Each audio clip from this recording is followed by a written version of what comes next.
Hello साथियों, स्वागत है आपका आपके अपने ही यूट्यूब चैनल एग्जामगढ़ में।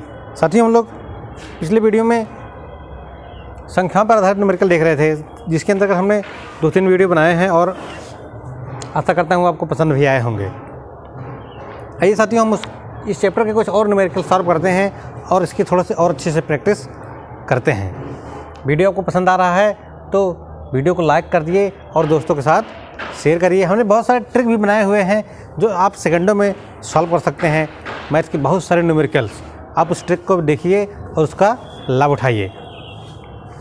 आइए हम देखते हैं, हमको दिया हुआ एक संख्या की 3/4, एक संख्या की 3/4 का 1/3 30 है। संख्या क्या है? फिर से दिया है एक संख्या की 3/4 का 1/3 30 है, 30। संख्या क्या है? जैसे जैसा हमको कह रहा है हम वैसा वैसा करते जाएंगे और आसानी से हमारा आंसर निकलेगा। देखते हैं क्या कर रहा है। एक संख्या की 3/4, संख्या मान लेते हैं हमारा x है, x की 3/4, x की 3/4 मीन्स x गुणे 3/4। x की 3/4 का मीन्स हम जानते हैं क्या होता है, बॉडमास रूल हम पढ़े हैं। उसके अंदर हमको पता है कि का मीन्स ऑफ मीन्स होता है गुणा। अगर आपने वो वीडियो नहीं देखा है तो वीडियो जाके आप देखिए, आपको फिर उसके बाद ये वीडियो देखेंगे तो ये और भी अच्छे से समझ में आएगा। तो हम देखते हैं क्या 3/4 का 1/3, 3/4 का 1/3, 1/3 मीन्स 1/3, 30 है, इक्वल टू 30। जैसा जैसा कह रहा है हम वैसा वैसा करते जा रहे हैं। बस एक संख्या की 3/4, संख्या की 3/4 का 1/3 30 है, 1/3 इक्वल टू 30। तो वो संख्या क्या है, मीन्स x की वैल्यू निकालनी है। तो इसको हम आसानी से सॉल्व करके आसानी से काट के इसकी वैल्यू निकाल सकते हैं। हम यहाँ देख रहे हैं 3 ऊपर है, 3 हमारे नीचे है। 3/4 का 1/3 मीन्स ये 3 से 3 कट गया, हमारा 4 बच गया नीचे हर में। तो ये बराबर का जब उस पार जाएगा, इधर भाग है जाएगा, उधर जाएगा, गुणा हो जाएगा। तो इसका मीन्स x की वैल्यू हमको डायरेक्ट मिल जाएगी, x equal to 30 × 4 equal to 120। बस हमारा आंसर हो गया। x की वैल्यू निकल के डायरेक्ट 120 आंसर हो गया हमारा। उम्मीद है आपको एकदम क्लियर हो गया होगा। जैसा जैसा कह रहा है हम ऐसा करते गए। बस एक संख्या की संख्या वही हमको बताना है क्या है। तो संख्या x मान ली, y मान ली, z मान ली, कुछ भी मान लो। तो संख्या की 3/4, संख्या गुणे 3/4 का 1/3 का 1/3 30 है, इक्वल टू 30 इक्वल टू 30। बस डायरेक्ट हम इसको हल कर लिए, यहाँ से काट लिए। अगर कट रहा है तो नहीं काटना चाहते हैं आप तो डायरेक्ट इसको 75 करके गुणा कर सकते हैं आप, और आसानी से आपको इसका आंसर निकल जाएगा। आइए हम दूसरा न्यूमेरिकल देखते हैं। आइए साथियों, हम अपना अगला न्यूमेरिकल देखते हैं। हमको दिया गया है एक संख्या के 2/3 का, एक संख्या के 2/3 का 3/5 तथा उसी संख्या के 1/4 का 2/5। इन दोनों का अंतर 288 है। वह संख्या क्या है? फिर से वही ट्रिक हमारा है, इसमें कोई ट्रिक नहीं लगनी है। बस हम जैसे जैसे कह रहा है वैसे करते जाएंगे, अपने आप आंसर हमारा निकल जाएगा। मगर वैसा करना, वैसे हमको करना कैसे है, किस तरीके से करना है, ये भी हमको समझने के लिए हमको थोड़ा प्रैक्टिस करना पड़ता है। आइए देखते हैं। संख्या के 2/3 का 3/5, संख्या मान लेते हैं z है, संख्या z है। तो z के 2/3, z के 2/3 का 3/5, 2/3 का 3/5 तथा उसी संख्या के 1/4 का 2/5। इन दोनों का अंतर, फिर क्या करें, अंतर मीन्स घटाव हो जाएगा। तथा उसी संख्या के 1/4 का 2/5 का अंतर, इस संख्या के 1/4 का 2/5 का अंतर मीन्स माइनस, इक्वल टू 288। इन दोनों का अंतर 288 है। तो संख्या क्या है, मीन्स z की वैल्यू हमको निकालनी है। फिर से हम जैसा जैसा कह रहा है हमने वैसा कर दिया। अब इसको सॉल्व कर लेंगे, हमारा आंसर निकल जाएगा, जेड की वैल्यू निकल जाएगी। तो यहाँ पे हम देखते हैं, यहाँ पे कुछ कटने लायक है तो काट लेते हैं। यहाँ पे देखते हैं 3 3 है तो 3 से 3 काट लेते हैं। यहाँ पे देखते हैं 2 और 4 है तो मीन्स 2 करो 2 दूना 4 कट गया हमारा। अब जो बच रहा है उसको हम लिखते हैं। यहाँ से 2 यहाँ से 5 हो गया। यहाँ लिखते क्या लिखेंगे 2z/5 2z/5 माइनस यहाँ पे हमारा ऊपर कुछ नहीं बचा, नीचे बचा है 10 माइनस ऊपर मीन्स हो गया z/10 इक्वल टू 288। तो यहाँ से इसके एलसीएम लेंगे। हम देख रहे हैं यहाँ भिन्न में आ गया है तो इसका एलसीएम निकालना पड़ेगा। एलसीएम निकालना हम लोग जानते हैं कैसे एलसीएम निकाला जाता है। जो लोग अभी नहीं जानते हैं एलसीएम कैसे निकाला जाता है वो हमारे पुरानी वीडियो देखें जिसमें हमने बताया हुआ कि एलसीएम भिन्न संख्याओं का जोड़ घटाओ, दशमलव संख्या का जोड़ घटाओ और नॉर्मल संख्या का जोड़ घटाओ गुणा भाग कैसे होता है। आइए देखते हैं। तो इसमें हम क्या करेंगे एलसीएम निकालेंगे मीन्स इसको ये 10 है तो इसको 10 बनाएंगे, उसके बाद नॉर्मली आसानी से हम इसको जोड़ घटा सकेंगे। तो ये 10 है तो इसको 10 करने के लिए 2 से गुणा करेंगे, 2 ऊपर भी मीन्स 4z। ये 10 है इसका एलसीएम लेंगे 10 आ जाएगा। तो 10 जब 10 हमको बनाना इसको 10 बनाना है तो 2 से गुणा करेंगे, 2 से ऊपर भी तो ऊपर 2 से गुणा करेंगे तो 4 हो जाएगा 4z माइनस z क्योंकि ये 10 है ये पहले से तो नीचे हमारा 10 हो गया। ये भी 10 हो गया, ये भी 10 हो गया। इस तरीके से हमारा हम देखते हैं क्या इक्वल टू 288। अगले स्टेप में हम क्या देखते हैं कि 4z minus z means 3z equal to ये इधर आके गुणा हो जाएगा 2880 तो z इक्वल टू 2880/3। 3 से इसको काटेंगे 3 8 24 3 9 27 और हो गया 18 तो यहाँ पे 3 6 18 960। तो इस तरीके से हमारा इसमें आंसर क्या निकल गया 960 हमारा आंसर हो गया। क्लियर हो गया होगा। फिर से एक संख्या के 2/3 का 3/5 संख्या के 2/3 का 3/5 तथा उसी संख्या के 1/4 का 2/5 इसी संख्या के 1/4 का 2/5 का अंतर तो मीन्स अंतर कर दिए, इसमें से घटा दिए 288 के बराबर कर दिए, बस उसको सॉल्व कर लिए हमारा आंसर आ गया। उम्मीद है आपको एकदम से क्लियर हो गया होगा। चलिए हम अपने नेक्स्ट क्वेश्चन की तरफ बढ़ते हैं। आइए साथियों हम अपना अगला न्यूमेरिकल देखते हैं। दिया है वह कौन सी संख्या है जिसे 13 से गुणा करने पर उसमें 180 की वृद्धि हो जाती है। SSC 2009 में पूछा गया सवाल है वह कौन सी संख्या है जिसे 13 से गुणा करने पर उसमें 180 की वृद्धि हो जाती है। तो मान लेते हैं वो संख्या हमारा C है। वह कौन सी संख्या है जिसे 13 से गुणा करने पर उसमें 180 की वृद्धि हो जाती है। मीन्स C जो है हमारा C 13 से गुणा कर दिए जब इसमें तो 180 की वृद्धि हो गई, C + 180 हो गया। ये संख्या C + 180 हो गया। तो संख्या में 13 से गुणा करने पर संख्या हो गया C + 180। क्लियर फिर से समझिए। वह कौन सी संख्या है जिसे 13 से गुणा करने पर संख्या को 13 से गुणा करने पर उसमें 180 की वृद्धि हो जाती है। तो C + 180 13 से गुणा करने में 180 की वृद्धि होगी, C + 180 हो गया।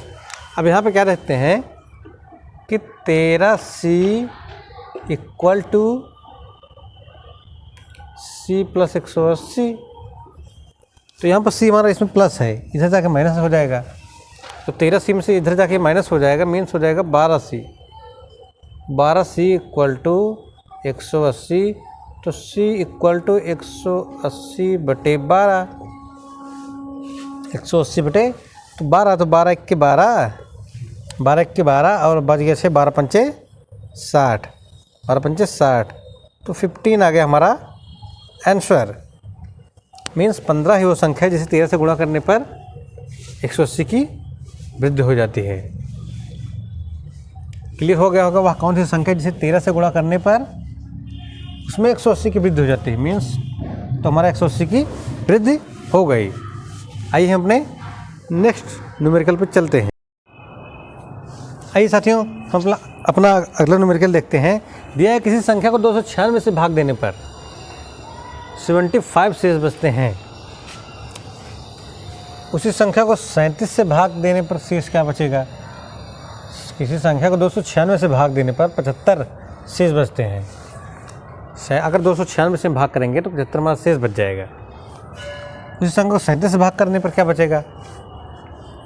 तो इसका मतलब वो है कि वो संख्या 75 हमारे जो शेष बच रही है, 75 शेष बच रही है, वो 75 को अगर 37 से भाग देते तो 75 में भी 2 बार 2 टाइम्स हो जाता, 2 टाइम्स हमारा भाग जाता और फिर हमारा जो बचता वो 7 दूनी 14 मीन्स 30 दूनी 60, हमारा 75 में से 74 माइनस हो जाता, मीन्स 1 हमारा शेष बच जाता।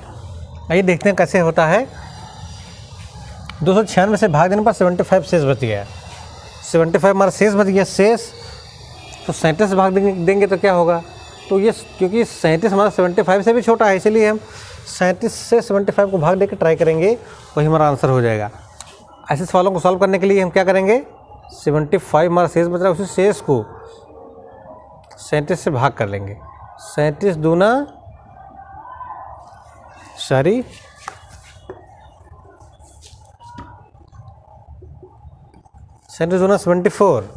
मीन्स 7 दूना 14 और ये हमारा हो गया 3 दूना 6 1 7।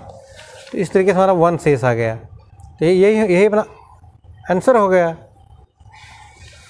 यही हमारा आंसर हो गया। फिर से एक संख्या को 296 से भाग देने पर 75 शेष बचता है या शेष बचते हैं। उसी संख्या को 37 से भाग देने पर क्या शेष बचेगा?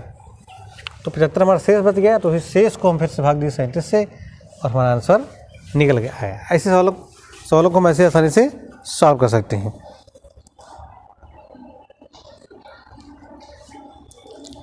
अगर हमको इसी तरीके से दिया गया है कि किसी संख्या को 112 से भाग देने पर 21 शेष बचता है, उसी संख्या को 19 से भाग देने पर क्या शेष बचेगा?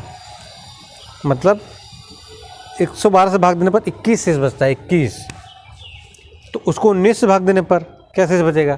तो इसका मतलब उसमें क्या करेंगे? 21 शेष बचता है, 19 से भाग देने पर क्या होगा? तो 19 से हम भाग देंगे तो 19 से 19 आ जाएगा और हमारा 2 शेष बच जाएगा और हमारा 2 आंसर हो जाएगा। उसमें क्या था? 112 से भाग, किसी संख्या को 112 से भाग देने पर 21 शेष बचता है, 21। उसी संख्या को अगर 19 से भाग देंगे तो क्या शेष बचेगा? तो बस इसी 21 को 19 से भाग देके आंसर निकाल लेंगे, जैसे हमने इसमें किया है। चलिए हम दूसरा न्यूमेरिकल देखते हैं। आइए साथियों हम देखते हैं। दिया है ABCD तथा E निरंतर 5 विषम संख्याएं हैं। क्या कह रहा है? निरंतर 5 विषम संख्याएं हैं, विषम।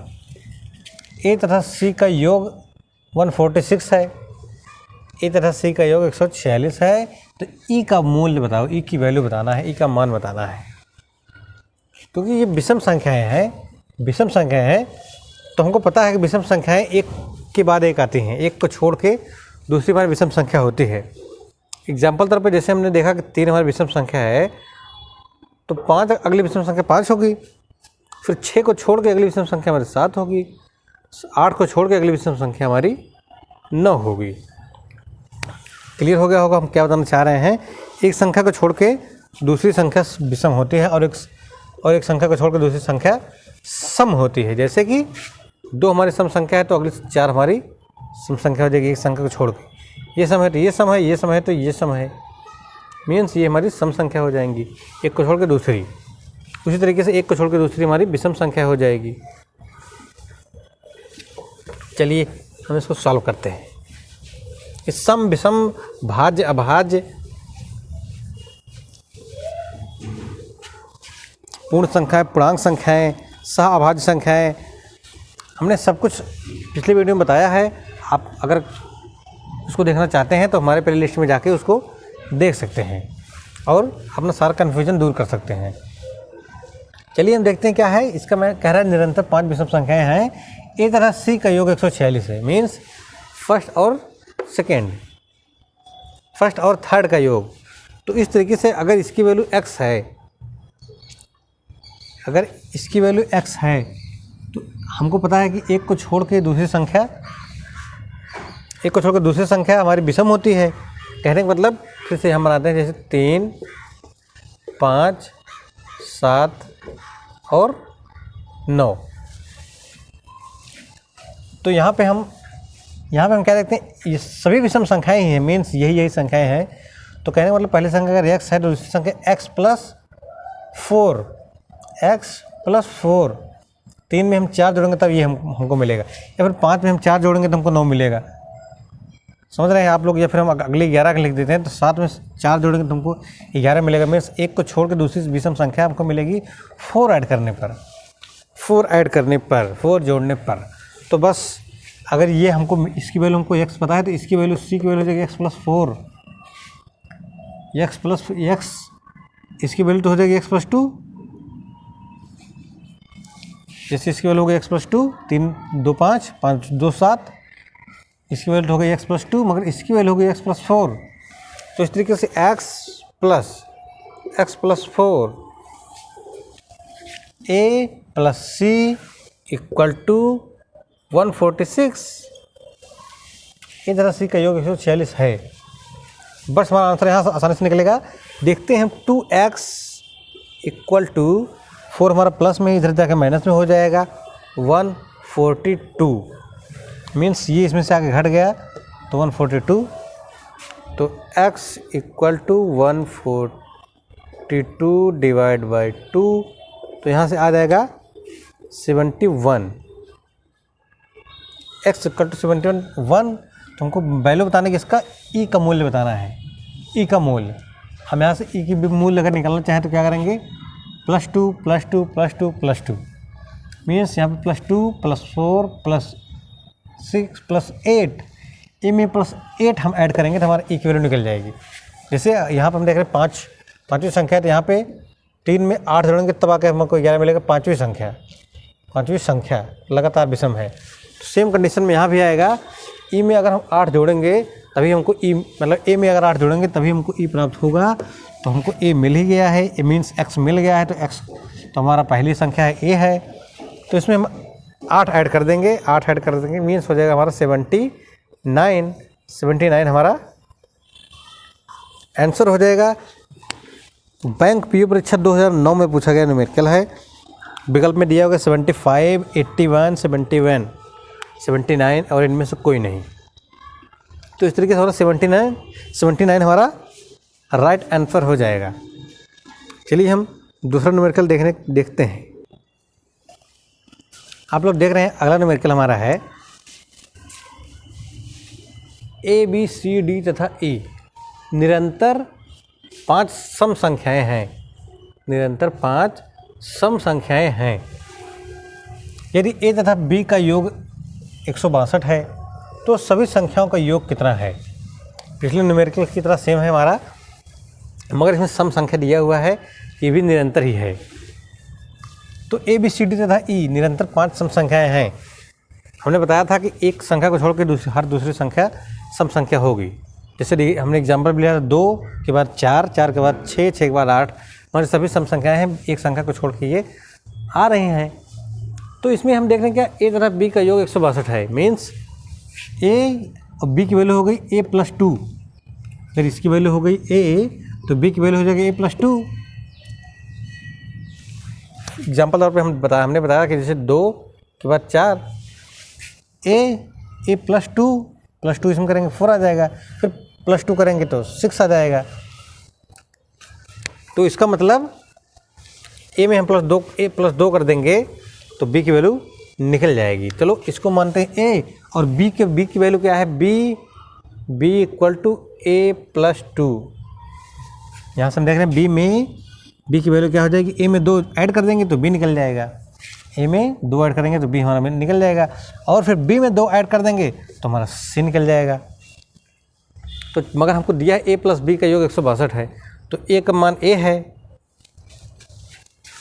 तो यहाँ से हम देखते हैं, यहाँ से हम सॉल्व करते हैं क्या, a का मान a है प्लस बी का मान क्या है, ए प्लस 2, ये बी का मान है, इक्वल टू 162, तो 2a, a plus a means 2a, equal to 2 हमारा प्लस में है, इधर जाके माइनस में हो जाएगा, 160 हो जाएगा।